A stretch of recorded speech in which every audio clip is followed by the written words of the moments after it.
आज की हमारी कहानी है कश्मीरी लोक कथा है सच्ची दोस्ती। एक बार की बात है, एक राजा और उसका वजीर दोनों बहुत मुश्किल में थे क्योंकि दोनों के कोई बेटा नहीं था। दोनों की यही एक सी मुश्किल उन दोनों को एक दूसरे के करीब ले आती थी। वे एक दूसरे के साथ ही खुश रहते थे। दोनों अलग अलग तो बस कभी कभार ही दिखते थे। जहां राजा रहता था उसका वजीर भी वहां पर ही रहता था। एक सुबह वे दोनों जंगल पर शिकार करने के लिए गए। वहां उसे एक साधु मिला जो आगे के सामने उकड़ू बैठा हुआ था। लगता है कि वह पूजा कर रहा है क्योंकि उसके आने वालों की तरफ देख ही नहीं रहा था। राजा बोला, चलो चल कर इससे बात करते हैं, हो सकता है कि यह भला आदमी हमारा कुछ काम कर दे। सो दोनों ने उसके सामने लेटकर प्रणाम किया और सिर नीचे झुकाई ही साधु से बोला, तुम दुखी मत हो, तुम लोग दुखी बिल्कुल मत हो। लो 2 आम ले जाओ और एक आम तुम अपनी पत्नी को खिला देना और यह दूसरा आम दूसरे की पत्नी को खिला देना। तुम दोनों की पत्नियों को बच्चे हो जाएंगे।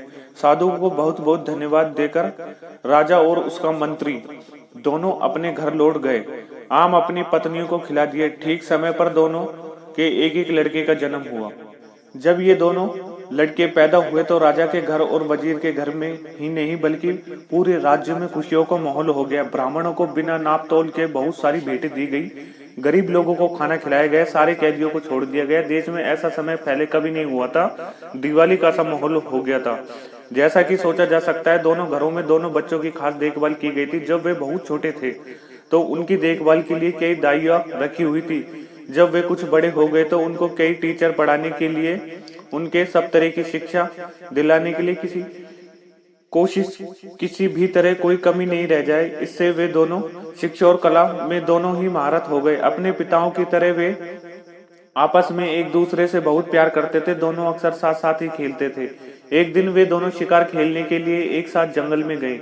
वहां वे दोनों घंटों तक शिकार की खोज में घूमते रहे। काफी देर बाद राजकुमार बहुत थक गया। उसे प्यास लगी। वे अपने घोड़े से उतरकर उन्होंने अपने घोड़े को एक पेड़ पर बांधा और राजकुमार वहीं घोड़े के पास बैठ गया। वजीर का बेटा पानी की खोज में वहां से काफी दूर निकल चुका था। उसको जल्दी ही एक छोटी सी नदी मिल गई। वह राजकुमार की प्यास को तो भूल गया और उस नदी के स्रोतों को ढूंढने के लिए चल दिया। वह 1-2 मील ही दूर गया था कि उसको उसका स्रोत मिल गया। वहां उसने एक बहुत सुंदर परी को देखा। एक शेर के सारे बैठा देखा। उसने यह भी देखा कि वह शेर उस परी को डरा रहा था। यह दृश्य को देखकर वह आश्चर्य में पड़ गया। इसे बताने के लिए राजकुमार के पास दौड़ा। साथ में उसने राजकुमार को पिलाने के लिए थोड़ा सा पानी भी लिया। जब वजीर का बेटा राजकुमार के पास पहुंचा तो राजकुमार ने पूछा, अरे इतनी देर तुम कहां पर रह गए? तुम ऐसे डरे डरे क्यों दिखाई दे रहे हो? वजीर के बेटे ने जवाब दिया, कुछ नहीं। राजकुमार बोला, कुछ तो हुआ है, तुम्हारा चेहरा बता रहा है, तुम्हारे साथ जरूर कुछ तो घटना घटी है। तब वजीर के बेटे ने उसको बताया कि उसे एक बहुत सुंदर लड़की को देखा और वह शेर के सहारे बैठी हुई है और वह शेर उसे बहुत डरा रहा है। ऐसा था कि सुंदरता का जादू। राजकुमार बोला, मैं भी ऐसी लड़की को देखना चाहता हूँ। तुम मुझे बताओ कहाँ पर है वो लड़की। वजीर का बेटा राजी हो गया और दोनों लड़की की तरफ चल दिए। वहां जाकर उन्होंने देखा कि शेर तो उस परी की गोद में सिर रख के सो रहा है। वजीर का बेटा बोला, डरो मत, हम इतनी देर में उस लड़की को पकड़ लेते हैं जबकि शेर सोया हुआ है। वे दोनों उस लड़की के और करीब चले गए। वजीर के बेटे ने शेर का सिर उठाया और उसे जमीन पर लेटा दिया, जबकि राजकुमार ने लड़की को पकड़ा और उसको साथ लेकर वहां से चल दिए। वजीर का बेटा वहीं रह गया। जब शेर जागा तो वहां वजीर के बेटे के अलावा किसी और को न देखकर बोला, अरे वह परी कहाँ है? वजीर का बेटा बोला, मेरा दोस्त उसको ले गया है। शेर बोला, तुम्हारा दोस्त? तुम उसको अपना दोस्त कहते हो तो तुमको मरने के लिए यहाँ छोड़ गया? वह तुम्हारा दोस्त नहीं, वह तो तुम्हारा सबसे बड़ा दुश्मन है। कोई सच्चा दोस्त इस तरीके से अपने दोस्त के साथ नहीं करेगा जैसा उसने तुम्हारे साथ किया है। अब मैं तुम्हें सच्चे दोस्तों की एक कहानी सुनाता हूँ। शेर ने कहानी शुरू की। एक बार की बात है कि 3 दोस्त थे। एक राजकुमार था और एक ब्राह्मण था। तथा एक बड़ाई था। इन तीनों के पास अपनी अपनी खास चतुराई थी। राजकुमार मुश्किल और पेचीदा से पेचीदा मामलों को बहुत जल्दी ही सुलझा देता था। ब्राह्मण मरे हुए आदमी को जिंदा कर सकता था और बड़े चंदन की लकड़ी का एक ऐसा घर बना सकता था जो उसके मालिक के कहने पर कहीं भी जा सकता था। एक दिन ब्राह्मण और उसके माता पिता में कुछ कहासुनी हो गई तो उसके माता पिता ने उसे घर से निकाल दिया। इस परेशानी के समय में वह अपने दोस्तों के पास पहुंचा और उन्हें सब हालात बताए। उसने उनसे कहा कि वे उसके साथ किसी दूर देश चले। राजकुमार और बड़ई दोनों राजी हो गए। तीनों वह देश छोड़कर वहां से कहीं और चल दिए। वे लोग बहुत दूर नहीं गए थे कि राजकुमार किसी वजह से रुक गया, पर बड़ई और ब्राह्मण आगे चलते रहे। कुछ देर बाद राजकुमार जल्दी जल्दी आगे चला ताकि वह अपने दोस्तों को पकड़ सके, पर बदनसीबी वह दूसरे रास्ते पर चला गया और उनको न पा सका। वह इस आशा में चलता रहा कि वो मुझे आगे जाकर मिल जाएंगे कभी न कभी। जब काफी दूर जाने पर भी वे उनको नहीं मिले तो उसको ऐसा लगा कि इतनी तेज क्यों चला जाए। वह उनको पकड़ ही नहीं पा रहा। इस बीच ब्राह्मण और बड़ई दोनों बहुत ही धीरे चल रहे थे और सोच रहे थे कि राजकुमार अब तक उनको पकड़ क्यों नहीं पाया। वे लोग बहुत धीरे धीरे चल रहे थे। आखिर यह सोचकर उन्होंने उसके आने की आशा छोड़ दी और शायद उसको घर की याद आ रही होगी, वह अपने घर वापस चले गया होगा। चलते चलते राजकुमार एक बहुत ही बड़ी मैदान में आ निकला, जिसके बीच में एक बहुत बड़ी शानदार इमारत खड़ी हुई थी। उसने सोचा, यह कौन रहता है, यहाँ पर कौन रहता है? यकीनन कोई ताकतवर आदमी ही रहता होगा, मैं जाकर मालूम करता हूँ। सोचते हुए वह उस इमारत के दरवाजे तक गया और दरवाजा खटखटाया तो एक बहुत सुंदर लड़की ने जब वह अंदर आ गया तो वह रो पड़ी। राजकुमार ने उससे रोने की वजह पूछी तो वह बोली, तुम्हारी सुंदरता और तुम्हारी जवानी देखकर मुझे तुम पर दया आती है। अनजाने में ही तुम अपनी मौत के मुंह में आ फंसे हो। तुमने यहाँ आने से पहले यहाँ के बारे में जानने की कोशिश क्यों नहीं की? क्या तुमको नहीं पता कि यहाँ एक राक्षस रहता है जिसने कई मीलों दूर तक के आदमियों को मारकर खा गया है? अफसोस, अब वो तुम्हें भी खा जाएगा। मुझे डर है कि तुम्हें भी वो खा ना जाए। राजकुमार बोला, नहीं नहीं, तुम इतनी नाउम्मीद मत रखो, धीरज रखो। मुझे उसके बारे में कुछ बताओ तो शायद मेरी जान बच जाए। वह लड़की सशकते हुए बोली, पर मुझे पता नहीं कि मैं तुम्हारी सुरक्षा कैसे कर सकती हूँ।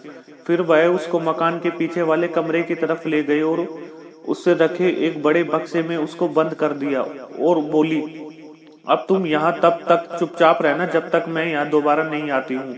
भगवान तुम्हारी रक्षा जरूर करेंगे। शाम को राक्षस लौटा तो उसकी तेज सूंघने की ताकत ने उसे बता दिया कि वहां पर कोई आदमी मौजूद है। उसने लड़की से पूछा कि क्या तुम्हारे अलावा यहाँ पर कोई आदमी मौजूद है? कौन है और वह कहाँ है? वह जल्दी बताओ, मुझे बहुत जोरों से भूख लगे। लड़की बोली, लगता है आज तुम्हारी तबीयत ठीक नहीं है, यहाँ कोई आदमी नहीं है। तुम क्या समझते हो कि यहाँ आने की कोई हिम्मत कर सकेगा? सारी दुनिया के लिए यह भयानक जगह है। यह सुनकर राक्षस चुप हो गया। स्त्री ने देखा कि उसके शब्दों का असर उस पर हो रहा है तो उसकी हिम्मत और बढ़ गई और उसको उससे मजाक सूझा तो उसने उससे उसकी जिंदगी के बारे में कुछ जानने को चाहा। वह बोली, तुम मुझे रोज इस घर में अकेला छोड़कर जाते हो और जब तुम चले जाते हो तो मुझे यह नहीं पता रहता कि तुम कब तक लौटोगे। कभी कभी मुझे लगता है कि शायद तुम कभी वापस नहीं लौटोगे। तब मैं सोचती हूँ कि किधर जाऊंगी, क्या करूंगी। तुम्हारी वजह से लोग मुझे नफरत करते हैं। किसी दिन वे मुझे मार देंगे। तुम ही मुझे बताओ कि क्या मुझे डरने की कोई जरूरत नहीं है? राक्षस बोला, प्रिय रो मत, तुम्हारे डरने की कोई जरूरत नहीं है क्योंकि मैं कभी नहीं मरूंगा। फिर उस इमारत में एक बहुत बड़े खंबे की तरफ इशारा करते हुए बोला, जब तक यह खंबा न टूट जाए मैं नहीं मर सकता। पर यहाँ कौन है जो यह बात जाने? अगली सुबह जैसे ही राक्षस बाहर गया, वह लड़की गई और उसे राजकुमार को आजाद कर दिया और उसको रात वाली सारी बातें बता दी। राजकुमार यह सब सुनकर बहुत खुश हो और वह बोला, बस यही समय है, मैं इस खंबे को तोड़ देता हूँ और उस राक्षस को मार देता हूँ। ऐसा कहकर उसने खंबे को मार मार कर तोड़ दिया जब तक उसके सैकड़ों टुकड़े न हो जाए। ऐसा लग रहा था कि राजकुमार की हर चोट सीधी राक्षस पर पड़ रही है, क्योंकि जैसे ही वह खंबा को मारता था। राक्षस बहुत जोर से चिल्लाता था। जब जब खंबा टूटकर नीचे गिरा, राक्षस वहीं मर गया। अब राजकुमार उस सुंदर लड़की के साथ उस घर में रहने लगा। आसपास के लोग उसको राक्षस को मारने के लिए धन्यवाद करने लगे। उसके बाद उस देश में शांति और खुशहाली का माहौल छा गया। आसपास की जमीन में फिर से खेती होने लगी। गांव के लोग दोबारा वहां पर बसने लगे। वातावरण में लोगों की हंसी और संगीत गूंजने लगे। पर सच्ची खुशी हमेशा के लिए तो नहीं रहती। एक दिन वह लड़का अपने घर की एक खिड़की के सामने अपने बाल संवार रही थी। जब बाल संवार कर कंघी उसने खिड़की की दीवार पर रख दी तो वहां पर एक कौवा आया और उस कंघी को लेकर उड़ गया। वह उसको बहुत दूर समुद्र के पास ले जाकर वहां जाकर उसको पानी में गिरा दिया। वहां उसको एक बड़ी सी मछली ने निगल लिया और इस मछली को इत्तेफाक से एक मछियारे ने पकड़ लिया। उसने देखा कि मछली बहुत बढ़िया थी, सो वह राजा के महल में राजा के खाने के लिए दे आया। जब रसोइया मछली साफ कर रहा था तो उसको उसके पेट में कंघी मिली और उसको यह बड़ा अजीब सा लगा, तो वह उसको राजा के पास ले गया। राजा ने जब वह कंघी देखी तो उसने उसके मालिक से मिलने की इच्छा प्रकट की और उसने चारों तरफ अपने आदमी भेजे और वह उस कंघी वाली का पता करने के लिए चारों दिशाओं में चले गए। उसको बहुत बड़ा इनाम देने का वादा और किया। जो इस कंघी के मालिक के बारे में बताएगा उसको राजा की तरफ से इनाम दिया जाएगा। कुछ समय बाद एक स्त्री मिली जिसने कहा कि वह उस कंघी को पहचानती है और उसने यह वादा भी किया कि वह कंघी की मालकिन से राजा को मिलवा देगी।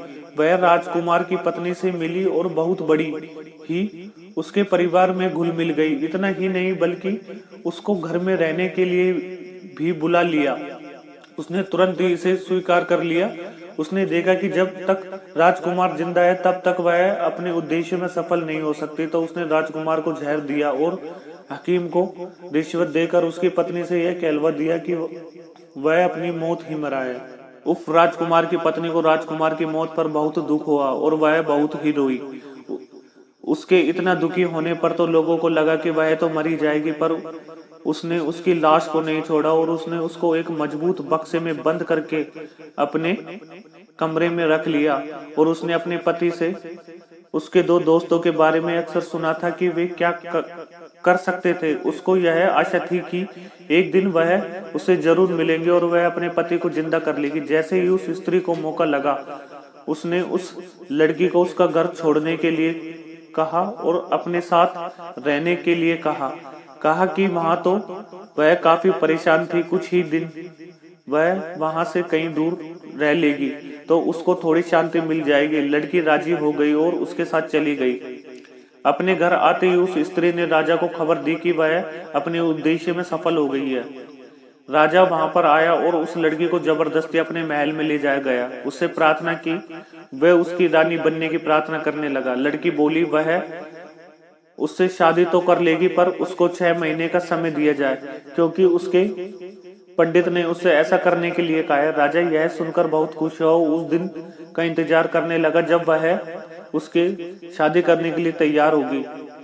उसके लिए उसने एक छोटा सा महल सड़क के किनारे बनवा दिया और वह उसी में अकेली रहती थी। इस बीच वह लड़की भगवान से यह मन्नतें मांगती कि उसके पति के दोनों दोस्त कहीं से उसे मिल जाए, वह इस राजा से शादी करने से बच जाए। वह हर जगह पूछताछ करती, वह हमेशा अपनी खिड़की पर ही बैठी रहती, इस आशा में बाहर तरफ देखती कि शायद उसके दोनों दोस्त वापस आ जाए। एक दिन उसने 2 आदमी अपने घर की तरफ आते दिखे तो उसने उनसे पूछा, आप लोग कौन है और कहां से आए हो? वे बोले, हम लोग यात्री हैं और काफी यात्रा करने के बाद यहाँ पर पहुंचे हैं। हमारे साथ हमारा एक दोस्त राजकुमार भी था, पर अब वह खो गया है और ये दोनों वही उसके दोस्त थे। हम उसी को ढूंढ रहे हैं। लड़की बोली, आप अंदर आइए, थोड़ा आराम कीजिए, फिर मुझे अपने खोए हुए दोस्त के बारे में कुछ बताइए। शायद मैं आपके खोए हुए दोस्त को ढूंढने में आपकी कुछ सहायता कर सकूं। सो वे दोनों महल में चले गए और उसी के पास बैठकर बातें करने लगे। भगवान का लाख लाख धन्यवाद है कि आप लोग यहाँ पर हैं। मुझे अफसोस है, राजकुमार तो मर चुका है। ब्राह्मण बोला, उसकी आप चिंता न करें, मैं उसको जिंदा कर दूंगा। भगवान का लाख लाख धन्यवाद है कि हम ठीक जगह पर पहुंच गए। भगवान आपकी हर इच्छा को पूरी करे, हमें राजकुमार का शरीर दिखा दीजिए। लड़की बोली, पर जरा ठहरिए, हमको बड़ी सावधानी से काम लेना होगा। इस देश के राजा को मुझे बहुत प्यार हो गया है, वह मुझसे शादी करना चाहता है। मेरी प्रार्थना पर वह शादी के लिए 6 महीने तक मेरा इंतजार करेगा। 6 महीने पूरे होने पर वह मेरे साथ जबरन शादी कर लेगा। हम लोगों को बहुत ही सावधानी से काम लेना होगा, क्योंकि राजा ने मेरे चारों तरफ बहुत सारे पहरेदार लगाए हुए हैं। जो कुछ भी यहाँ होता है वह सारी खबर राजा को बता देते हैं। मुझे यकीन है कि आपका यहाँ होना भी राजा को पता चल गया होगा। अब देखना यह है कि हम यहाँ से निकले कैसे। बढ़ई बोला, मैम, बढ़ई बोला, अगर आप मुझे जरा सा चंदन की लकड़ी का टुकड़ा ला कर दे तो मैं उसे एक ऐसा महल बना दूंगा जो उसके मालिक की इच्छा पर इधर से उधर कहीं भी जा सकता हो। लड़की बोली, ठीक है, मैं देखती हूँ। इसी समय उस लड़की ने एक दूत राजा के महल की तरफ भेजा संदेश लेकर।